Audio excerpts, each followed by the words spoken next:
Nishmat, Rabbi Daniel Ben Rivka Bouskila, qui nous a quittés la semaine dernière, un grand sadique, qui était paralysé pendant 20 ans. Et pendant 20 ans, il a étudié la Torah, il a fait beaucoup de chasses. En général, quelqu'un qui est malade, il a plus le temps d'étudier. Il est occupé par sa maladie. Lui, il a étudié la Torah. 20 ans de souffrance, il est mort à l'âge de 50 ans. C'est trop, très jeune, très jeune. Il avait une grave maladie, il est né avec cette maladie. Et Mina Shamaïm, cette maladie, entre il s'est marié, il a fait 10 enfants en plus. Comme à Alté, le noyau. Ah oui, il fait que 8 enfants. Et après, il est devenu paralysé. Et sa femme, Tzadeket, qui est restée avec lui, s'occuper de lui. Je crois qu'il s'est éteint. Arishmat aussi Rabbi Shmuel Ben Bada Senior Al-Shalom. Aujourd'hui, c'est Shloshim. Et bien sûr, l'Ishmat, la Rabbanite, Daniel Yakut Bat Fortuna, Benia, Zechona Levacha. Et aussi l'Ishmat Rabbi Nissim Levi, le père de Rabbi Tzadal Levi, du consistoire de Paris. Rabotai, aujourd'hui, nous sommes dans la paracha de Mishpatim. Alors, la paracha de Mishpatim, c'est une belle paracha. Et commence cette paracha de nous parler à propos des esclaves. Aujourd'hui, il n'y a pas d'esclaves. Aujourd'hui, il n'y a pas de business d'esclavage. Mais à l'époque, il y avait le business d'esclavage. Et si la Torah nous parle du business d'esclavage, c'est que la Torah veut nous donner un enseignement. L'enseignement qu'il est important que de la même façon, comment on se comporte avec un esclave, on ne peut pas se comporter avec un esclave cruellement.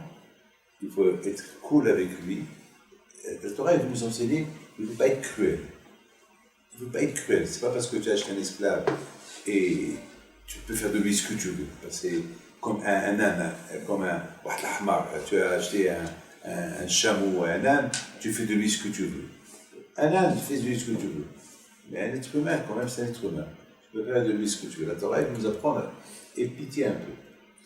Et surtout, la Torah veut nous enseigner que c'est ça Matan Torah. Matan Torah, c'est pas... Matan Torah, la Torah, les règles de la loi, les règles de la Torah, c'est d'être bien et avec Hachem, et avec les animaux, être bien avec les êtres humains. Ça veut dire, il ne faut pas se sentir être bien qu'avec soi-même. Voilà, je me gâte, Non, il faut être bien avec tout le monde. Il faut bien... On aurait pu dire, il faut être bien avec Hachem, je vais être bien avec moi, avec ma femme, mes enfants, et être bien avec autrui, mais pas avec les animaux. Non, même pour les animaux, aider à la faute. La Torah veut dire, il faut être bien. Les femmes en bataille, ça c'est la paracha d'aujourd'hui. Mais ce qui est intéressant et important, c'est pourquoi la Torah, elle nous parle. Écoutez très bien ce que je vais vous dire. Hein. Pourquoi la Torah, elle commence tout de suite à nous parler d'un esclave. Après Matan Torah, qu'on nous parle de Shabbat, qu'on nous parle de Nida, qu'on nous parle d'autres choses. Non, on nous parle tout de suite, on nous parle du business des esclaves. Et j'ai réfléchi une chose. Imaginez-vous la honte qu'il a cet esclave-là. Cet esclave-là, pourquoi il est devenu esclave? Parce qu'il a volé à quelqu'un. Il n'a pas d'argent pour rendre sa dette. Il s'est fait attraper en volant. Entre-temps, il a dépensé l'argent. On lui dit, il faut que tu payes. Il n'a pas d'argent à payer. Alors le Beit-Din, il va le vendre à être esclave chez quelqu'un et celui-là va payer la dette. Ou bien quelqu'un qui a emprunté de l'argent. Il n'a pas d'argent de quoi payer sa dette. Donc, là, la khaïli, tu n'as pas d'argent de quoi payer ta dette. Alors, et la dette, elle est énorme. Elle est énorme, la dette. Et il ne pourra pas la payer. Donc, le Beit-Din, il le vend pour qu'il soit esclave chez quelqu'un jusqu'à 6 ans. Pendant 6 ans, après 7 ans, il est... Et vous imaginez la honte qu'il a l'esclave. Imaginez-vous. Tout le monde dit, ah, celui-là. Imaginez-vous. Voilà, vous connaissez tout ça. Imaginez-vous que dans je fais une bêtise et on me vend. Et quelle honte. Je vais vous dire quelque chose. Vous savez qu'il s'est passé une histoire en Amérique. Non, pas en Amérique, pardon. Ça s'est passé ici à Ramat Gan, à la bourse des diamants. Il y avait quelqu'un qui il sort de son magasin, c'est un immeuble de diamants, il prend une enveloppe de diamants, une enveloppe, il y avait un diamant de 80 000 $. Il l'a perdu. Il arrive là où il arrive, il ne trouve pas le diamant. Alors il commence à chercher, il ne trouve pas. Il était sûr qu'il a perdu dans le couloir. Mais maintenant, il retourne, il cherche. Il va à la chambre, là où ils ont les caméras. Il dit, regardez, j'ai perdu une enveloppe et un diamant. Regardez les caméras, si quelqu'un l'a trouvé. Il commence à voir, et on trouve quelqu'un qui l'a trouvé, le diamant. Quelqu'un d'important. Quelqu'un de bien, hachouf. Il l'a trouvé, comme il la prend, il l'ouvre, il le regarde, il l'a mis dans sa poche. Donc, le temps, c'est qu'il a trouvé. On l'appelle. Il l'a appelé, il lui a demandé si tu n'as pas trouvé une enveloppe. Il a commencé à crier, une enveloppe. Vous me croyez, vous étiez fous. Vous n'avez rien à faire, que moi je me prenais les couloirs. Et si je retrouvais, vous croyez que moi je suis un grand diamantais, je vous la rends. Ils lui ont dit, parce que on croit que c'est vous qui l'avez trouvé. Moi. Il a commencé à crier. Et finalement, ils lui ont montré le film.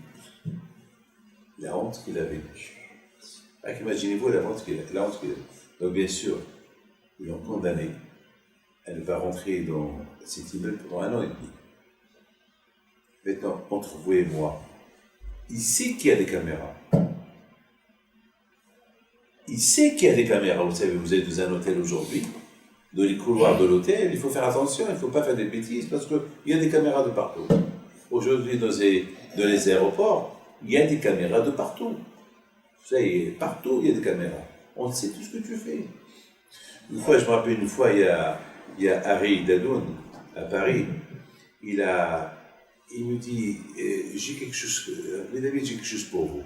Je lui dis, ce que tu as pour moi, tu le gardes, tu ne le donnes pas ici. Il me dit, pourquoi? Je dis, parce que ce que tu veux me donner, ça se voit, et qui sait, qu'est-ce qu'ils vont croire, qu'est-ce que tu es en train de me donner? Alors, il ne donne rien du tout. Ici, il fallait depuis, le fait déjà que tu fais comme ça, et tu réfléchis, déjà, toutes les caméras ils sont braquées sur toi. Qu'est-ce que tu vas me donner? Et surtout, je sais que Dieu se va me donner, il va faire comme ça, il va regarder gauche à droite, donc c'est encore pire, ça attire l'attention. Je lui dis, garde là, je ne le veux pas. Je lui dis, je ne le veux pas. Ah, il en aura. Ah, il en aura. Imaginez la honte qu'il a eu ce monsieur-là. Une honte. Maintenant, un esclave, vous imaginez l'esclave, la honte qu'il a. Vous imaginez l'esclave, la honte qu'il a, une honte de 6 ans. Une honte de 6 ans. 6 ans, hein. 6 ans, ils vont pointer sur lui, le voleur, l'esclave Moshe, parce qu'il a volé de l'argent. Pendant 6 ans. Pendant 6 ans. Alors, je pense que Hachem, quand même, il a de la peine, Hachem, pour ce monsieur-là. C'est pas une honte d'une minute, une honte un voleur. Il vole, tu l'attrapes, ça y est, il a honte pendant 1 minute, après c'est fini. Mais là, c'est une honte de 6 ans. 6 ans. C'est la raison pourquoi Kachouakou, il veut que quand même, on donne récompense à cet esclave-là. C'est quoi la récompense qu'on lui donne? La récompense qu'on lui donne, c'est que, Hachamim lui disent, celui qui achète un esclave, il achète un patron. Allez, je répète, celui qui achète un esclave, il achète un patron. Pourquoi? Parce que si maintenant, le patron et l'esclave, ils ont faim. Il y a qu'un sandwich. Un sandwich pour rassasier une personne. Qui la mange? Le patron ou l'esclave? Vous allez me dire, c'est le patron. Eh ben non, c'est l'esclave qui la mange.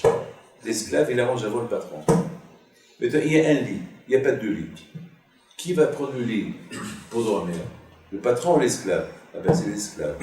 C'est l'esclave que je passe en priorité, avant le patron. Et en plus, lorsque l'esclave, il veut quitter après 6 ans, le patron, il doit donner des cadeaux, de l'argent, il doit donner plein de choses. Donc finalement, vous voyez qu'Akadosh il essaye de récompenser un peu cet esclave par rapport à la honte qu'il a. Donc c'est la raison pourquoi la Torah, écoutez bien, la première chose qu'elle commence, la Torah, elle commence à parler de quoi? De la honte de l'esclave et comment il faut se comporter avec lui. Mes amis, être juif, c'est pas facile.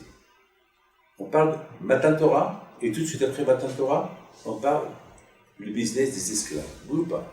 Oui ou pas? On parle de ça. On parle de Matan Torah, mais on parle de business des esclaves. Qu'est-ce qu'on vient de vous dire maintenant? Donc on commence à parler des esclaves pour au moins le récompenser un peu par rapport à la honte qu'il va subir pendant 6 ans. Et nous les juifs, on s'appelle Eved Hashem. Parce que Hashem nous a dit Avadei Atem, Velo Avadim Lahem. Vous êtes mes serviteurs, mes esclaves, et vous n'êtes pas les serviteurs d'un autre. Ça veut dire pour être serviteur d'Hachem, il y a beaucoup d'or. Imaginez-vous que les gens me regardent dans leur corps. À Paris par exemple, même pas à Paris, même là où je vais avec ma barbe, mon chapeau. Tu vois, j'attire l'attention de tout le monde. Et beaucoup de fois, les gens me regardent, beaucoup de fois, même les gens crachent sur moi. Ah oui, je rigole pas. Et surtout, beaucoup de fois, on nous regarde et on rigole. Ah, le voilà, un Papa Noël. Combien de fois j'entends cette phrase-là? Un Papa Noël. Et combien de fois, ce barbu. Et combien de fois on entend des insultes. Ça fait honte, on dirait qu'on est dans une cage aux ondes et les gens ils passent, ils nous regardent. C'est ça, être juif, ne croyez pas que être juif, c'est... Il y a eu des statistiques cette semaine, quelque part dans le monde, je n'ai pas le droit de vous dire dans quel pays ça s'est passé. Qu'est-ce que vous préférez? Les catholiques, les arabes, ou les juifs. Et finalement, les statistiques, ils ont montré que les juifs, ils sont le plus détestés parce qu'ils sont capitalistes, ils ont tout. Finalement, j'ai fait un calcul, combien de juifs il y a dans ce pays-là, il n'y a même pas 1% de juifs.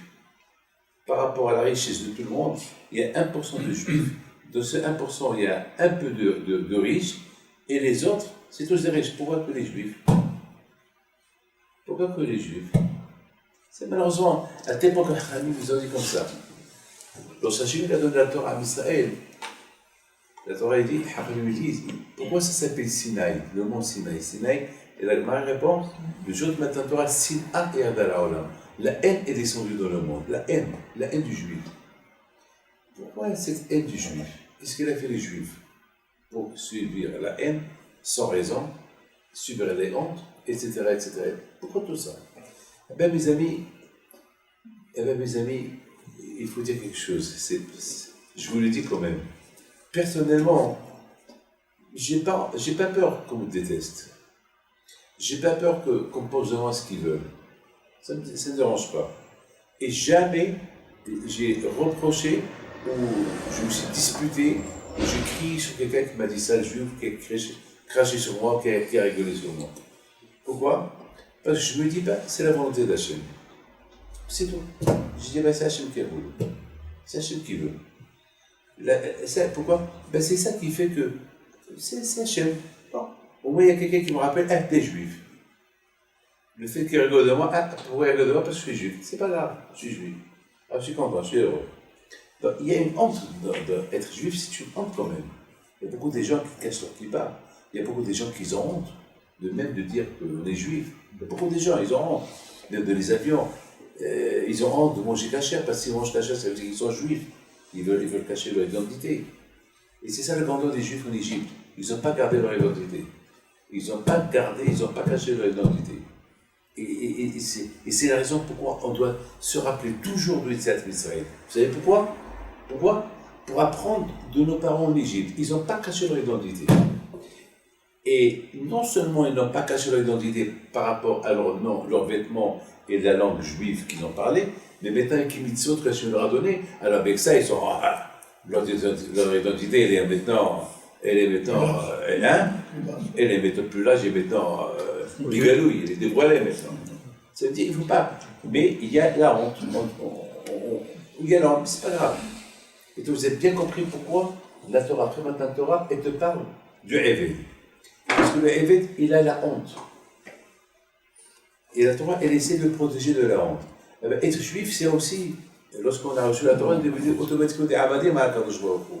Alors, puisqu'on est devenu Amadim, il y a la honte, on subit. Vous savez, je ne veux pas en parler. Regardez à l'ONU. À l'ONU, presque, ils sont anti-juifs, mamash, tout le temps. Et c'est toujours contre. C'est ça, c'est le prix que tu payes pour être juif. C'est le prix. C'est ça le prix. Vous savez, j'ai été en train de lire une belle histoire de l'arabe Grossman de Gad. Et du coup, une fois, il était à Miami pour ramasser de l'argent. Et lorsque il est parti chez un riche, il tape à la porte et personne n'ouvre. Bon, après quelques temps, ils ont ouvert la porte.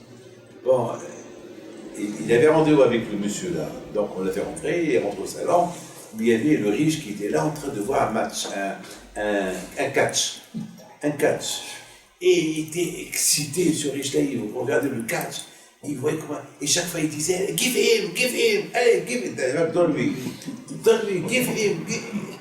Et Rav Grossman était assis en train de voir, et bon, maintenant, et Rav Grossman, quoi il pensait la guerre qui a fait Yaakov avec le Malach. Voilà, il pensait à ça. Alors, il voit ici devant lui un monsieur qui voit le catch, et Rav Grossman, il pense au catch qu'il y avait entre Yaakov Avinu et le Malach, le sang de Esav. Là-bas aussi, parce que c'est écrit dans la Torah, avec Abek Imo. C'est quoi avec Abek? C'est qu'il a tenu, il a pris une prise de catch. Abek Imo, ça veut dire qu'il a serré. C'est le catch, il a serré. Et le Malach, il voulait à tout prix lui toucher la tête, lui toucher le cœur. Parce que n'importe quel endroit où le Malach va le toucher, il va le rendre infirme. Parce que les mains du Malach, c'est du feu. S'il touche la tête, il va perdre la émouna, Yaakov Avinu. S'il touche le cœur, eh ben, il n'y aura plus l'émouna dans le cœur. Et s'il lui touche les mains, eh ben, il ne fera plus mitzvot avec ses mains. Là où il veut le toucher, il va mettre une force de Touma, un défaut de Touma sur Yaakov. Donc Yaakov Avinu, lui aussi, il a pris une prise de catch. Une prise que le Malach ne pouvait pas bouger. Mais à un moment donné, le Malach, il s'est un peu glissé ses mains, il a touché les hanches. Les hanches, c'est les hanches qui tiennent un peu le corps. Donc les hanches, c'est un prix de rêve. Les hanches, c'est ce qui représente ceux qui aident les gens qui étudient la Torah. Donc, qu'ils n'ont pas les moyens. Et s'ils n'ont pas les moyens, on ne peut pas étudier la Torah. Mais bon, Hachem, on a vu qu'après, Yaakov Avinu, il a guéri. Donc, puisque Yaakov a guéri, donc même ceux qui étudient la Torah, ils ont guéri. Bon, Hachem, tout est rentré dans l'eau. Mais lui, il pensait à ce catch-là. Alors maintenant, entre-temps, je mets que le monsieur là, il l'entracte. Alors, le metteur l'entracte, et après, one, two, three, four. Et là, il l'entracte. Il aurait dit, excuse-moi, vous savez, j'ai mis beaucoup d'argent dans ce jeu-là. Moi, je me suis des gains. Bon, c'est important pour moi de give him, donne-lui, parce que j'ai vu que ce monsieur-là, il gagne. Et pendant que je vois qu'il encaisse les coups, j'ai peur que je perds ma mise. Alors, je m'excuse. Il a dit, non, il ne faut pas t'excuser. Ben, j'ai appris de toi quelque chose. Ça vaut la peine que je suis venu là, et pour apprendre de toi quelque chose. Il dit que j'ai appris. Il dit, j'ai rien compris. Il dit, pourquoi quand je il a créé le Yetzirah et le Yetzirah Tov? Quelle est la raison? Qu'est-ce qu'il veut Hachem? Qu'on soit bien, alors qu'il crée que le Yetzirah Tov. Pourquoi Hachem a créé le Yetzirah? Qu'est-ce qu'on a besoin du Yetzirah? Alors je lui dis, c'est vrai, une belle question, c'est vrai, hein, pourquoi? Il dit, alors il dit, monsieur Moïse s'appelle Moïse. Moïse, je vous pose une question. Imaginez-vous que vous êtes en train de voir un catch, en direct de Chicago, un catch, oui. Alors imaginez-vous qu'il n'y a pas deux qui s'affrontent.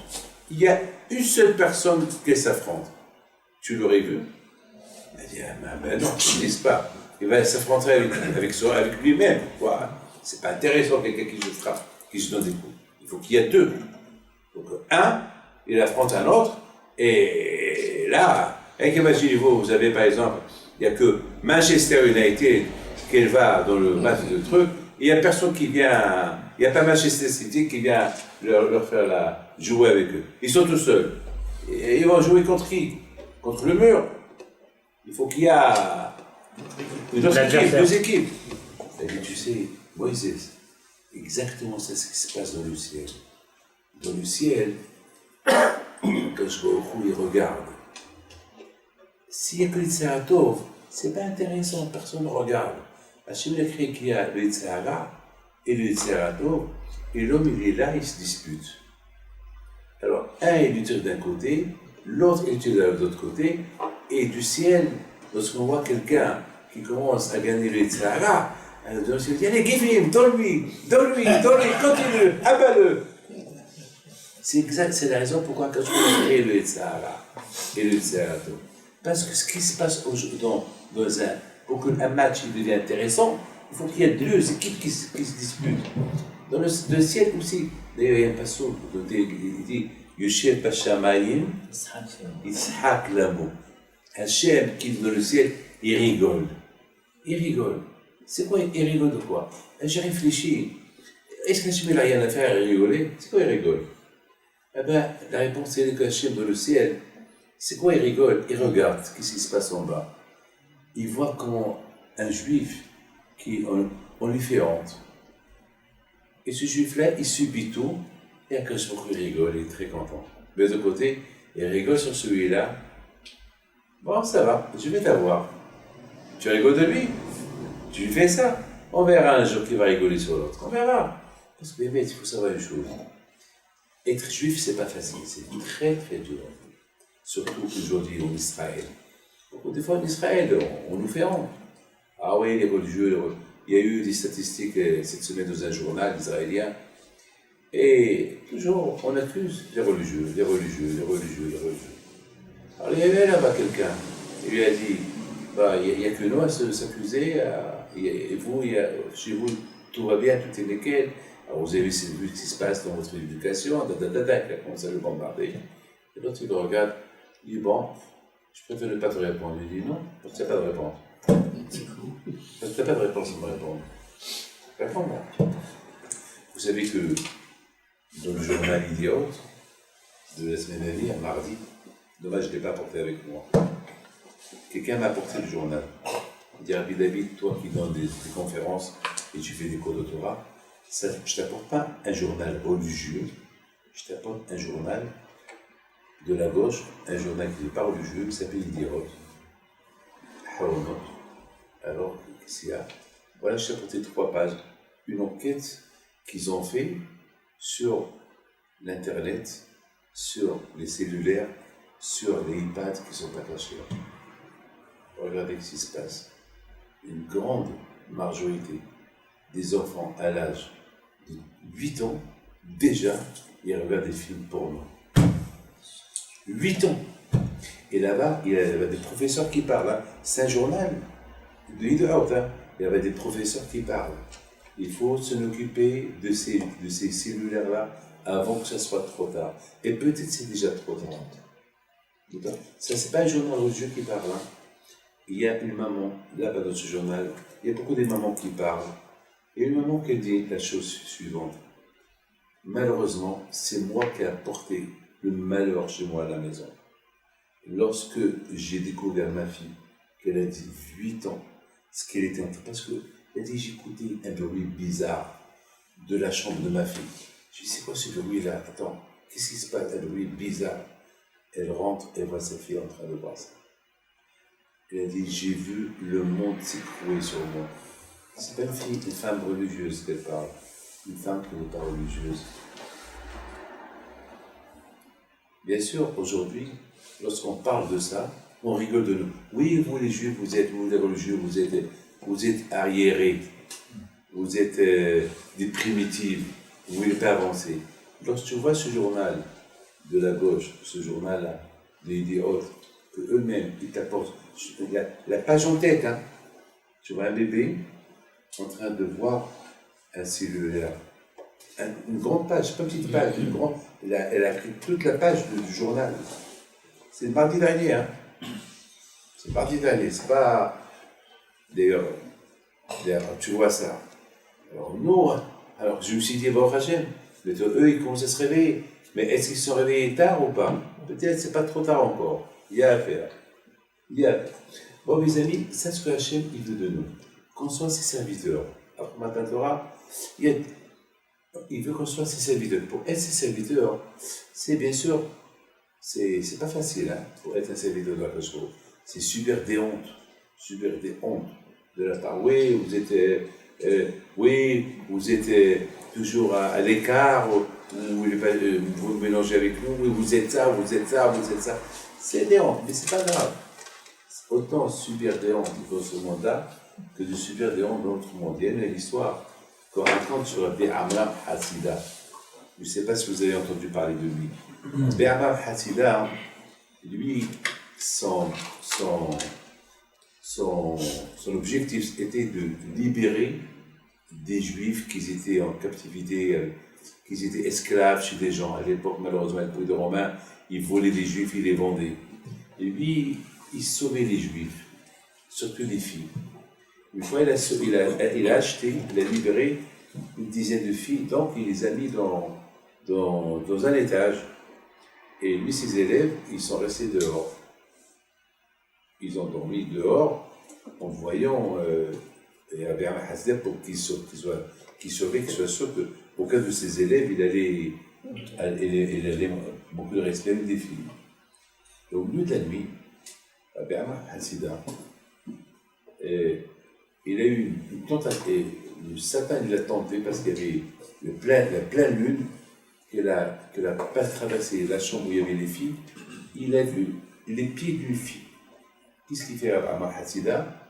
Il prend l'échelle, il va vers là-bas et commence à crier « Au feu! Au feu! Au feu !» crier. Tout le monde se réveille, qu'est-ce qui se passe? Il a dit « Le feu !» Mais il n'y a pas de feu. Le feu du Sahara. Le feu du Sahara. Quel est le Sahara? La lune a traversé une des chambres et j'ai vu les pieds d'une fille. Mais Rabbeinu, tu nous fais honte. Toi, Rabbeinu, tu nous fais honte. Quoi, on a un rabbin comme ça qui cherche à voir les jambes des femmes. Il a dit, je préfère crier et avoir honte dans ce monde-là que d'avoir honte dans l'autre monde. Et c'est pour ça qu'on l'appelait Hassida. Il a voulu donner un enseignement à ses élèves. Vous avez compris? Il a voulu donner un enseignement à ses élèves, que le Tzara, c'est du feu. Et c'est mieux d'avoir honte dans ce monde-là et de ne pas subir la honte dans l'autre monde. Vous avez compris? C'est ça le moussard de cette paracha de Abadim.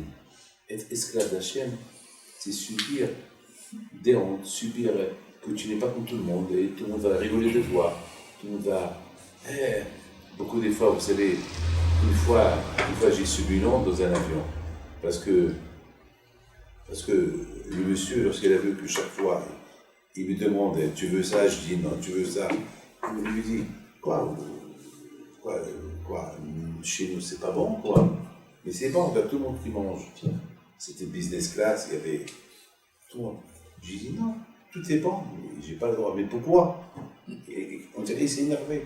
Mais pourquoi? Je dis « Parce que c'est mon droit. Je ne veux pas manger. » Et pourquoi c'est pas caché? Mais c'est propre. Parce qu'il croit que caché, il faut que ce soit propre. Non. Et je ne vais pas commencer à l'expliquer. Beaucoup des fois, ils le prennent mal, le fait qu'on ne mange pas leur manger. Et on est mal vu parfois. Mais c'est ça être Eved. Eved Hachem, être mal vu dans ce monde pour arriver à être bien vu dans l'autre monde. Être mal vu dans ce monde pour être bien vu dans l'autre monde. Pour être bien vu dans ce monde, il faut être mal vu dans ce monde. Et c'est ça la beauté. Maintenant, mes amis, je vais simplement terminer avec vous savez, aujourd'hui, j'ai lu dans beaucoup de livres qui disent aujourd'hui, on voit des miracles. Vous avez compris? On n'a jamais vu des miracles comme qu'il y avait avant. Avant, il y avait des miracles, mais pas comme aujourd'hui. Et le miracle d'aujourd'hui, c'est tellement facile de railler Israël. Aujourd'hui, que Dieu préserve. S'il y a un Hitler aujourd'hui, c'est tellement facile d'éliminer les Juifs aujourd'hui. Tellement facile. Jamais le monde était aussi facile pour éliminer les Juifs qu'aujourd'hui. Même Israël. Il y avait des centaines de milliers de fusées qui sont braquées, je ne sais pas quoi. C'est des miracles, on vit des miracles aujourd'hui. On entend des histoires, et des histoires, et des histoires, et des histoires, plein d'histoires.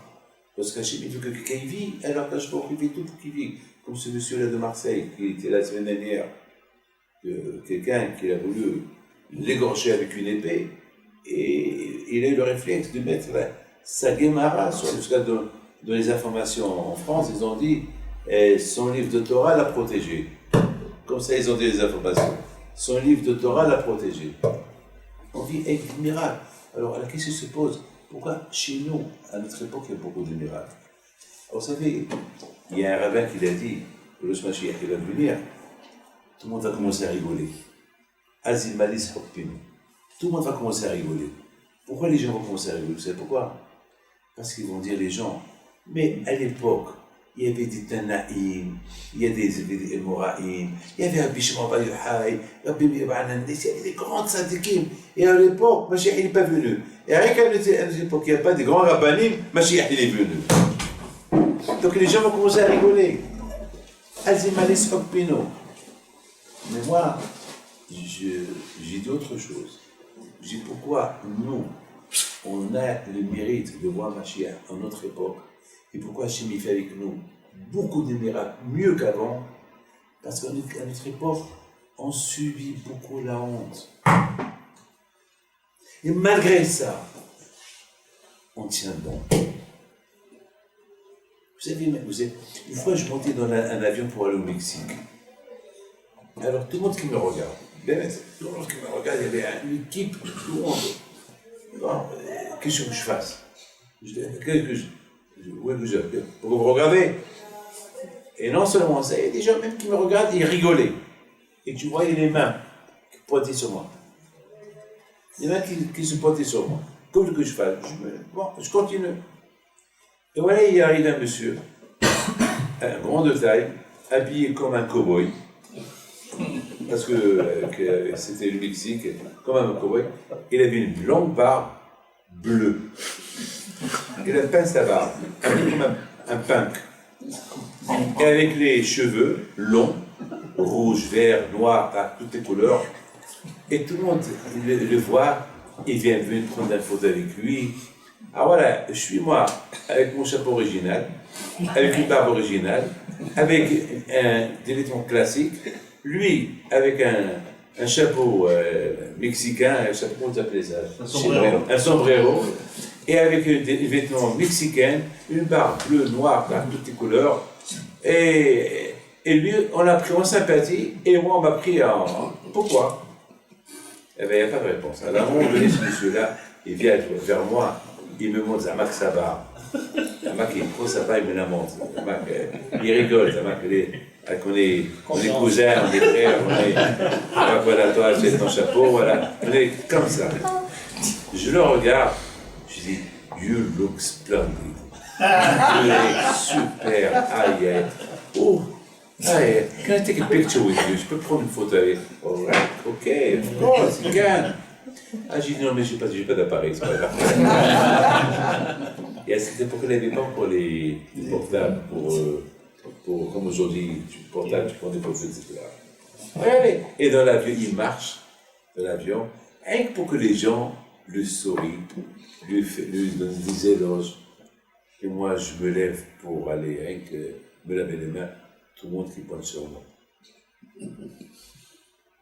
Zamak, voilà, bizarre, un monsieur bizarre.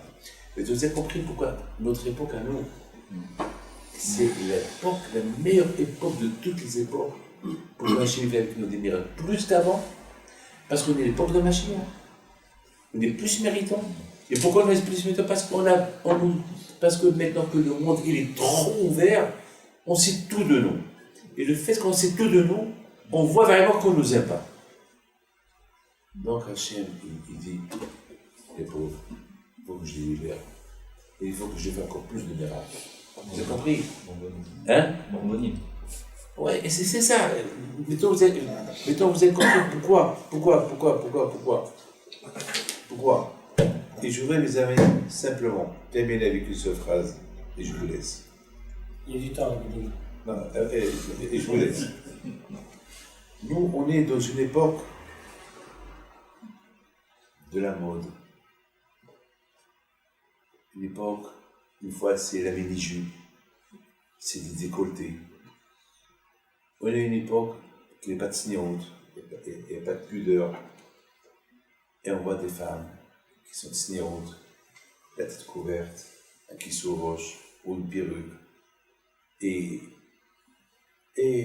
tout le monde qui le regarde. Hein? Ceux-là, ils appartiennent au passé. Et on entend ces phrases-là. Je vois la parole d'honneur.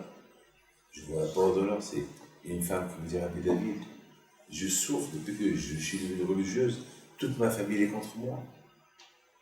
Toute ma famille est contre moi. Toute ma famille est contre moi.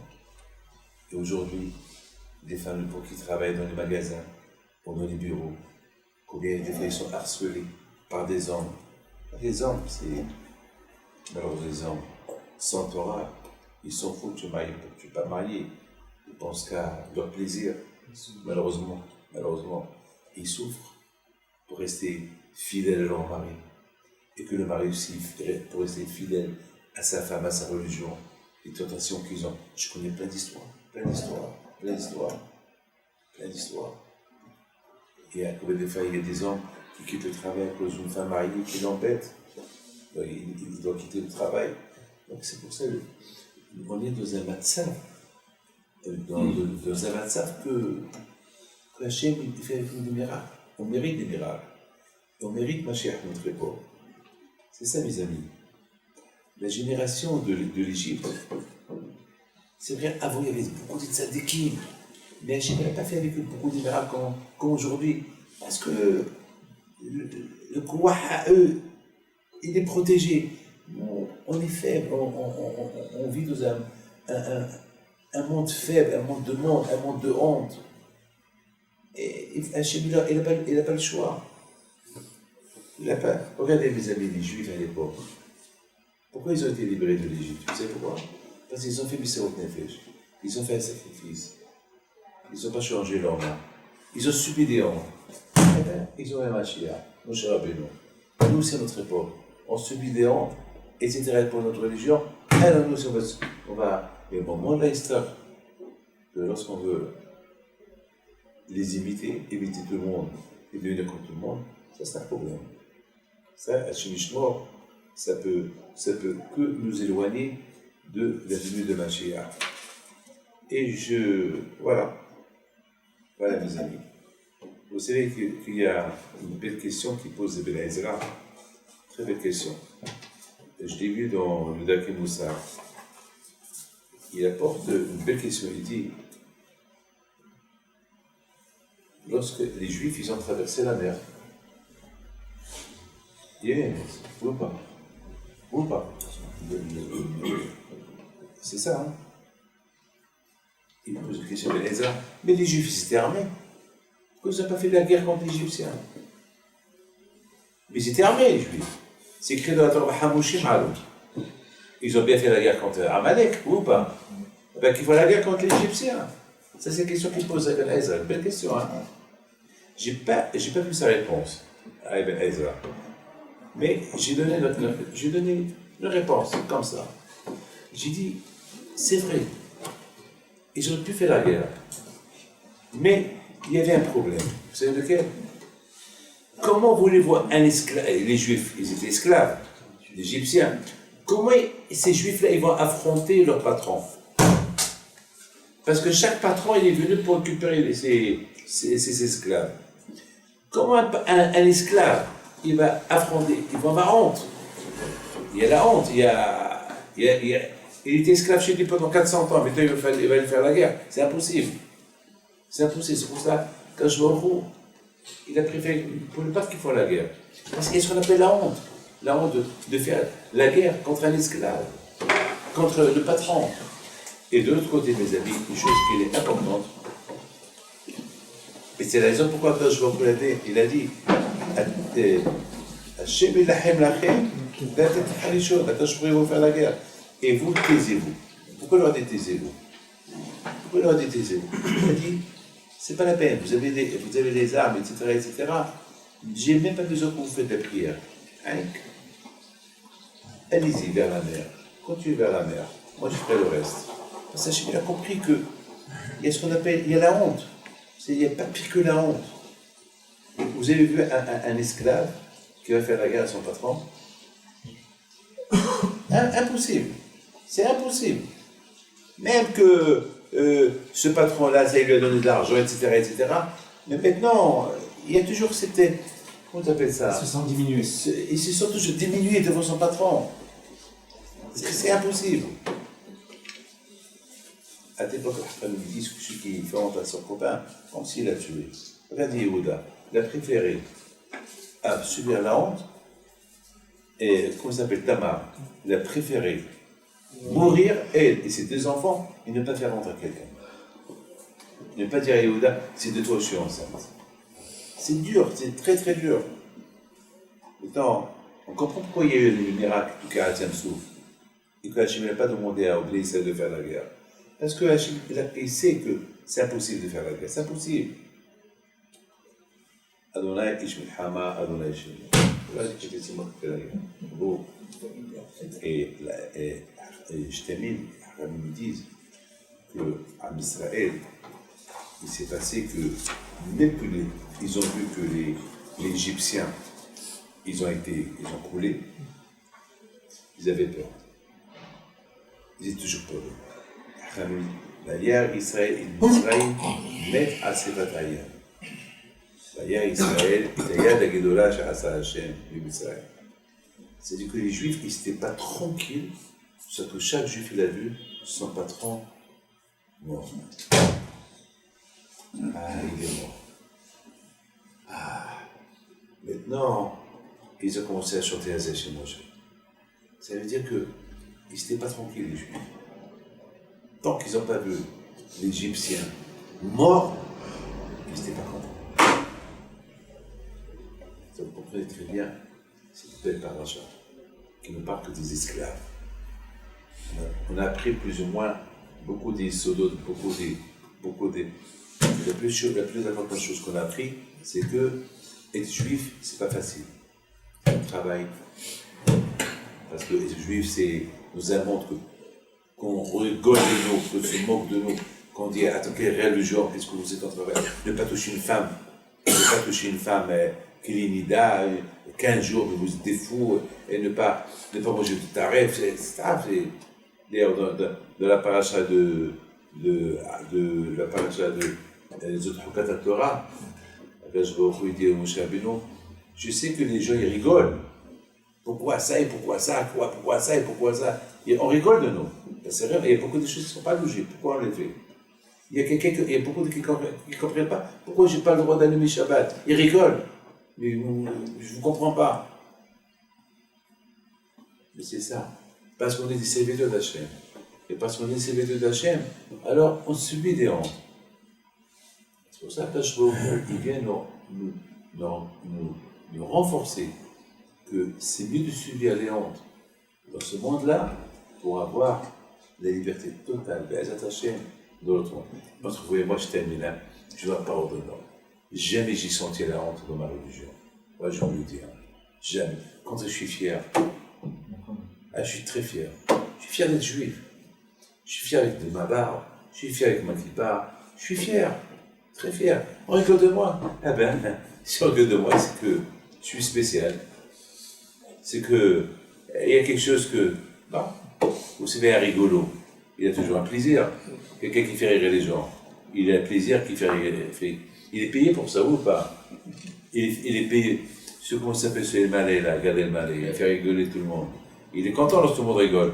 Mais lorsque personne ne rigole, imaginez-vous qu'il fait, je sais pas, personne ne rigole. Ah ben, il va avoir de la peine, il va dire, il y a quelque chose qui ne va pas. Ou pas. Et il est payé pour faire rigoler les gens. Ah ben nous, on est payé pour faire rigoler les gens. Qui nous paye? Hachem. Hachem. Beaucoup des fois, on entend une histoire, une belle histoire qui fait rire, et moi, j'ai envie de rire, mais je rigole pas. Et puis, j'ai envie de rire. J'ai envie de m'éclater, et je le regarde. Tout le monde éclate de rire, mais moi, je regarde. je rigole pas. Il me dit, Rabbi David, c'est pas. Non. De bêtises. Quoi de bêtises? Tu vois son visage. Ça. Pour te montrer que les gens, ils ont un plaisir aussi de faire rire les gens. Ceux qui rient, ils ont un plaisir. Ceux qui font rigoler, ils ont un plaisir. Eh bien, moi, j'ai un plaisir lorsqu'on rigole de moi. J'ai un plaisir parce que je suis juif, qui rigole.